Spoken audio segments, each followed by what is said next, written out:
I had always felt like the second choice, but when my parents finally admitted they loved my brother's kids more than mine, right to my face, I knew I couldn't let it slide. This is a story of family, favoritism, and finally choosing self-respect over keeping the peace. Before we get into the story, let us know where you're watching from, and don't forget to like and subscribe. Thanksgiving is supposed to feel warm, like something solid you can count on. A table crowded with laughter, the smell of turkey filling the house, the kind of holiday where your kids go to bed with full bellies and happy hearts. But for me, Thanksgiving has always carried something else, a weight. A quiet, familiar disappointment that I tell myself, every single year, will be different this time. I stand in the kitchen, rolling up my sleeves, watching my wife, Lauren, move gracefully between the oven and the counter, checking on the stuffing. Owen, my 8-year-old, sits on a stool, swinging his legs as he stirs mashed potatoes with the kind of serious concentration that only a kid can have. Across from him, Lily, 6, is cutting out little leaf shapes from pie dough, her tongue poking out as she works. "This one looks like a dog," she announces, holding up a very questionable leaf shape. Lauren leans over, smiling. "Then I guess we'll have a Thanksgiving dog pie." Owen snorts, and I can't help but smile. These are the moments that make everything worth it. The quiet ones, before the guests arrive. Lauren wipes her hands on a dish towel and glances at me. "You okay?" "Yeah," I say automatically. Then softer, just, hoping this year's different. She doesn't say anything, but I see the understanding in her eyes. We both know what I mean. It's not that my parents, Ellen and Richard, don't love my kids. They do in their own way. But when it comes to my brother Eric's kids, the love flows differently. For as long as I can remember, Eric has been the golden child. The firstborn. The one who could do no wrong. When we were kids, he got the bigger Christmas gifts, the front seat on road trips, the louder praise. I got used to it. But I never expected it to spill over into our own kids' lives. And yet it has. They show up to all of Eric's kids' school plays, but for Owen's soccer games? Oh, we wish we could, but we're just so busy. They take his family on summer trips, but when I bring up the idea of a weekend together, they brush it off. And birthdays? Eric's kids get elaborate gifts, bikes, tablets, the kind of presents that make a kid feel special. Mine? They get whatever was on sale at the last minute. And the worst part? My kids notice.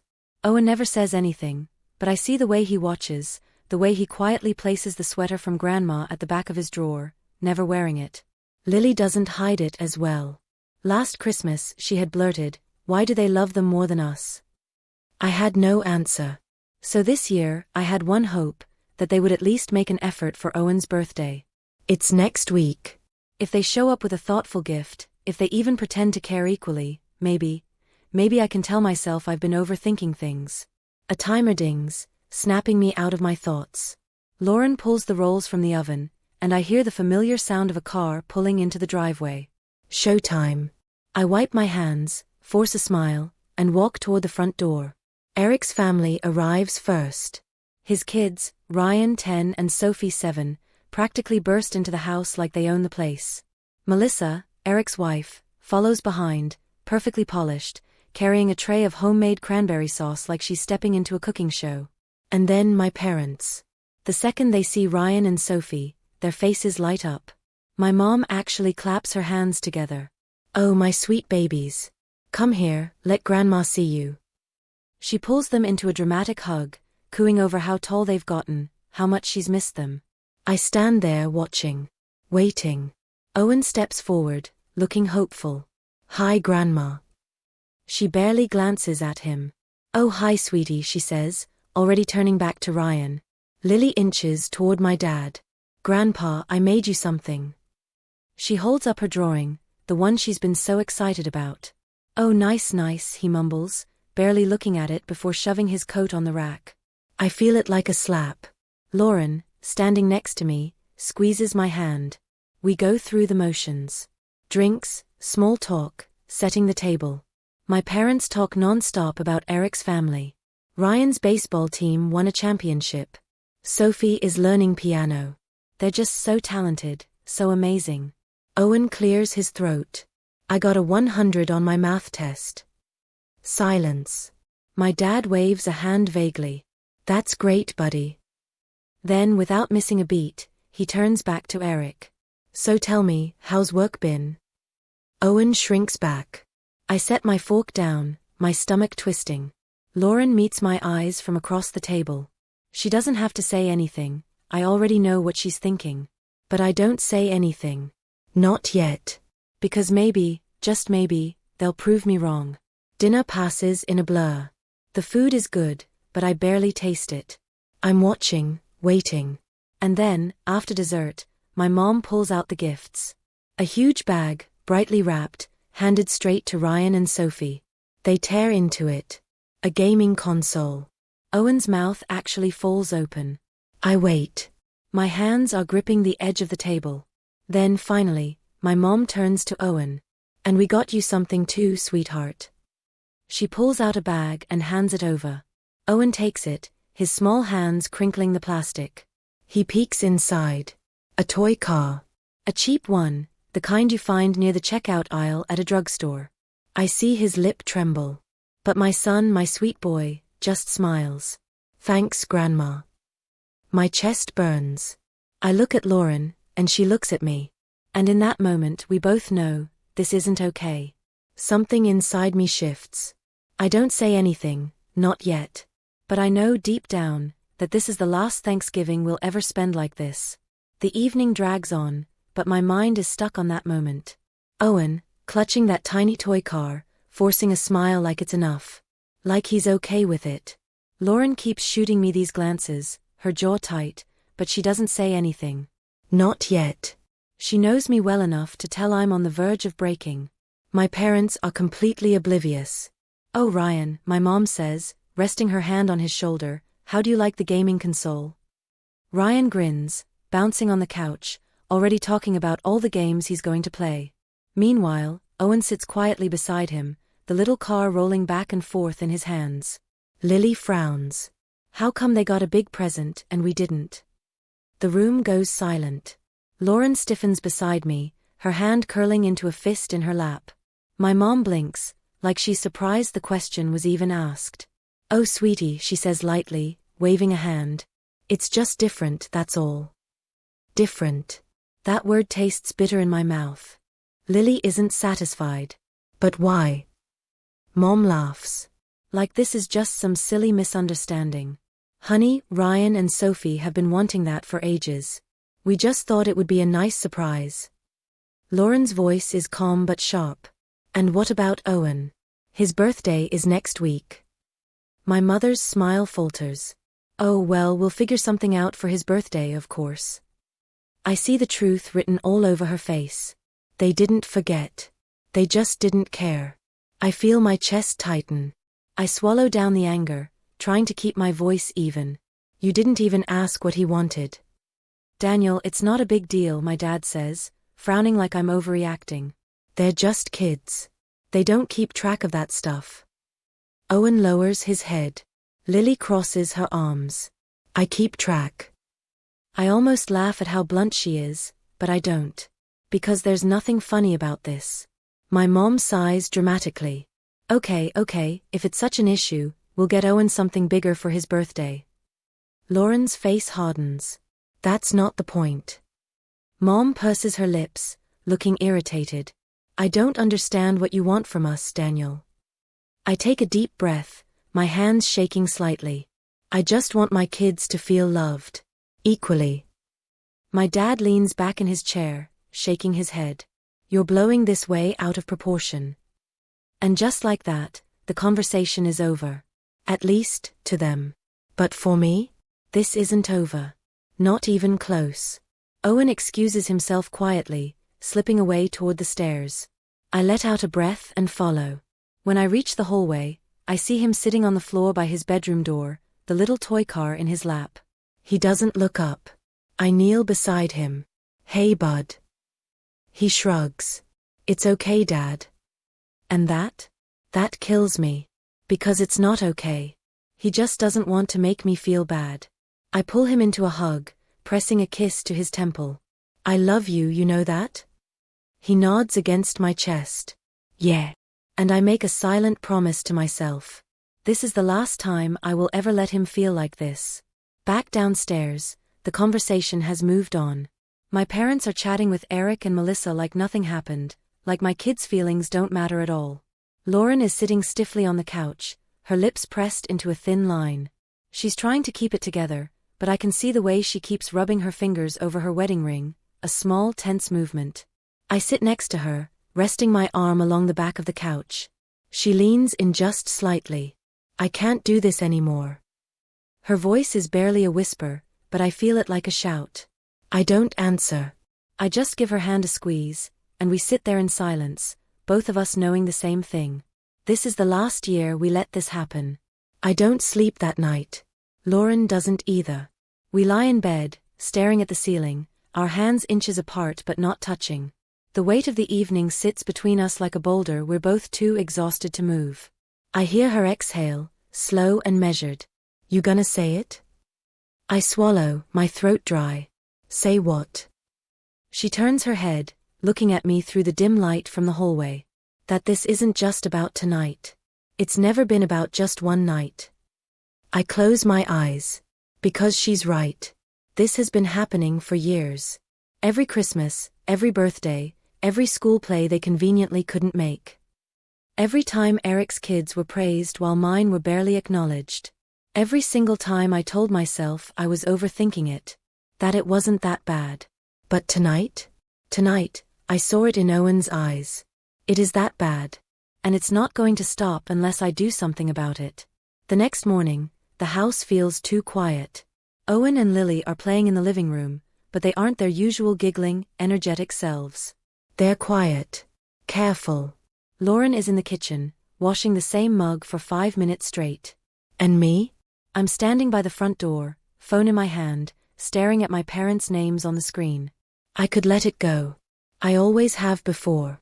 But then I remember Lily's little voice at the dinner table. Why? I press the call button. It rings twice before my mom picks up. Oh Daniel, good morning. I was just telling your father we should stop by later to see the kids before we head home. I don't even hesitate. Don't bother. Silence. Then a sharp breath. Excuse me. I clench my jaw. I need to talk to you. Both of you. I hear her shift, then my dad's voice in the background. What's going on? You tell me, I say, voice cold. Because last night, my son sat in his room feeling second best. Again. And you didn't even care. Mom lets out an exasperated sigh. Oh Daniel, you're being dramatic. I laugh, a bitter, humorless sound. Am I? Dad jumps in, his tone annoyed. Look, if this is about the presents. It's not about the damn presents. Lauren walks in just then, towel in hand, eyes locking onto mine. She doesn't say a word. Just leans against the counter, listening. I let out a slow breath, forcing myself to stay calm. I want to know the truth. Right now. Why do you treat Eric's kids so differently? Why do you always act like they matter more? Another pause. Then my mother's voice, flat and unbothered. Well Daniel, we just feel a stronger connection to Eric's kids. It's natural. My stomach drops. I almost laugh again, but I can't. Because this isn't funny. Lauren's grip on the towel tightens, her knuckles turning white. Dad sighs like I'm wasting his time. They're just easier to love. Something in me snaps. I grip the phone so tight my fingers ache. Easier to love? My mom clicks her tongue. Daniel, don't be ridiculous. You can't force feelings. Lauren's eyes widen slightly, even she wasn't expecting them to be this blunt. I feel like I've been sucker punched. All these years, I thought maybe I was imagining it. Maybe I was too sensitive. But here it is. The truth. They love my brother's kids more. And they don't even feel bad about it. My voice is barely above a whisper. Do you even love my kids? My mother scoffs. Of course we do, Daniel. Don't be childish. Dad sighs again, like this conversation is exhausting him. Look, you've always been emotional. You're making a big deal out of nothing. I feel physically sick. Lauren steps forward, but I lift a hand, stopping her. I need to do this myself. You don't get to talk about me being emotional, I say, voice steady despite the storm inside me. Not when you just admitted you play favorites with your own grandkids. Mom makes a sound of frustration. We don't play favorites. We just. You just what? I snap. Prefer them? Think they're more special? Silence. They aren't denying it. Lauren shakes her head, disgust written all over her face. I exhale slowly. Well, I guess that settles it. Mom's voice is clipped. Settles what? I grip the phone tighter. That this was the last time. A pause. Dad's voice turns sharp. What the hell does that mean? I keep my voice calm. Even. It means you don't get to keep pretending you care. It means you don't get to come here and make my kids feel like second-class family members anymore. It means, I take a slow breath, voice final. You're not welcome at Thanksgiving anymore. The silence is deafening. Then my mother laughs. Actually laughs. Daniel, don't be ridiculous, she says. You're going to ban us from Thanksgiving? Over this? You're blowing things way out of proportion. No, I say simply. I'm just done. Dad's voice hardens. You really want to do this? Over a couple of presents. I shake my head, even though they can't see me. It was never about the presents. It was about everything. Every year. Every moment. Every time you made it clear my kids didn't matter as much. Mom tries to backpedal. Oh, come on, Daniel. We didn't mean it like that. You meant it exactly like that, I say, not letting her twist it. You just never thought I'd call you on it. Another beat of silence. Then my dad huffs. Fine. If that's how you want it. I don't say goodbye. I just hang up. For a few seconds, Lauren and I just stand there. Then she lets out a breath. Holy shit. I blink at her. Too much. She lets out a short, sharp laugh. Not enough. And just like that, the weight I've been carrying for years? It's gone. The call ended almost an hour ago, but I still feel the phone in my hand, like my fingers are locked in place. Lauren hasn't said much since. She doesn't have to. Instead, she just goes about her morning like normal, making the kids breakfast, helping Owen find his sneakers, reminding Lily not to leave her toys on the stairs. But every now and then, she glances at me. Not in judgment. Not in pity. Just watching. Waiting. Like she knows I'm still figuring it all out. I sit at the kitchen table, staring at the cold coffee I poured an hour ago and never touched. Everything feels quieter. Like the whole house is holding its breath. And then, Daddy. I look up. Owen stands in the doorway, his arms wrapped around his chest like he's bracing for something. I straighten. Hey bud. What's up? He hesitates. Shifts his weight. Are Grandma and Grandpa still coming over? Lauren stops mid-step. The whole room feels still. I stare at my son, the same boy who forced a smile through his disappointment last night, who took scraps and pretended they were enough, and something in my chest tightens. I shake my head. No, buddy. They're not. Owen blinks, his face unreadable. Oh. Silence. Then, he shuffles forward, playing with the hem of his shirt. Did I do something wrong? I feel like I've been punched. Lauren sucks in a breath. I push back my chair immediately, crossing the room in 2 steps. Hey no. Absolutely not. Owen's brows pinch. But, I thought they were mad at me. 'Cause I wasn't grateful enough for my present. Jesus. I feel sick. I drop to my knees in front of him, resting a hand on his shoulder. Owen. You didn't do anything wrong. Not one thing. This isn't about you. Okay. He chews his lip. Then why? I exhale slowly. Carefully. Because it's my job to make sure the people in your life treat you the way you deserve. And if they can't do that, they don't get to be around you. Owen frowns. Even if they're family? Lauren and I exchange a look. And then, without hesitation, I turn back to my son. Especially if they're family. His eyes search mine, trying to make sense of it. But then, he exhales. Like something inside him just let go. Like the weight wasn't just on me, he'd been carrying it too. Lauren's voice is soft. How about pancakes? Extra chocolate chips? Owen grins. With whipped cream. She smirks. I'll allow it. And just like that, he's okay. He skips off, already talking to Lily about breakfast. And me? I finally breathe. Lauren moves behind me, wrapping her arms around my shoulders as she presses a kiss to the side of my head. You did good, she murmurs. I lean into her, letting it sink in. For the first time in years, I don't feel like a little kid, desperate for scraps of love from people who will never give them freely. I feel like a father. One who finally put his kids first. And there's no going back. That afternoon, I sit down at the dining table. A blank sheet of paper in front of me. Lauren pauses on her way past. You writing a novel? I let out a breathy laugh. Close. She watches as I pick up the pen. And then carefully, without hesitation, I start writing. Thanksgiving guest list. Lauren. Owen. Lily. And then, nothing else. I set the pen down, staring at the names. Lauren rests a hand on my shoulder, squeezing gently. No questions. No doubts. Because for the first time in my life, I'm not worried about who isn't at the table. I'm focused on who is. The morning of Thanksgiving feels different. There's no last-minute cleaning spree, no stressing over place settings, no anxious waiting for the doorbell to ring. No pretending. Just the four of us. Lauren hums along to the radio as she preps the turkey, wearing one of my old flannels over her pajamas. Owen and Lily sit cross-legged on the floor, ripping up pieces of bread for stuffing, their giggles echoing through the kitchen. And me? I'm just watching. Taking it all in.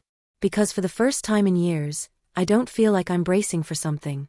I feel present. Dad, do we get to watch the parade this year? Owen asks, tossing a piece of bread into the bowl. Lily gasps. And the dog show? Lauren laughs. Of course. This is our Thanksgiving, remember? No rules, no schedules, no. The phone rings. And just like that, the air shifts. Lauren goes still, her hand tightening around the spoon in the mixing bowl. I don't need to check the caller ID. I already know. My parents have called twice this week. I haven't answered once. I stare at the phone, watching it vibrate against the counter. And then, I turn away. The call goes to voicemail. The kitchen fills with the sound of the parade announcers on TV. Laughter. I breathe again. Lauren smiles at me softly, eyes full of something I can't quite place. Pride, maybe. I reach for the pie crust, pressing my fingers into the dough. So Lily, are you in charge of the whipped cream later? She gasps dramatically. You don't even have to ask, Daddy. Owen leans into me, grinning. Can I make the mashed potatoes? Lauren raises a brow. Last time you did that, we almost had a kitchen fire. Okay, but the fire was tiny. I laugh. A real, deep laugh. One that shakes loose something heavy inside me. And I realize, this is what it's supposed to feel like. No tension. No forced small talk. No fighting for a spot in a family that refuses to make room. Just us. Halfway through dinner, my phone vibrates again. Lauren and I exchange a glance. I don't even have to look. But this time, I pick it up, just long enough to read the text.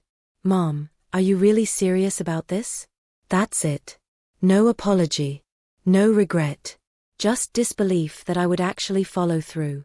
I set the phone down. Lily swings her legs under the table, blissfully unaware. Daddy, this is the best Thanksgiving ever. I look around the table. At my son, who no longer feels like second place. At my daughter, who doesn't have to fight for attention. At my wife, who never once made me feel like I wasn't enough. I smile. And this time, I don't feel guilty. Yeah, baby, I say, reaching for her tiny hand. It really is.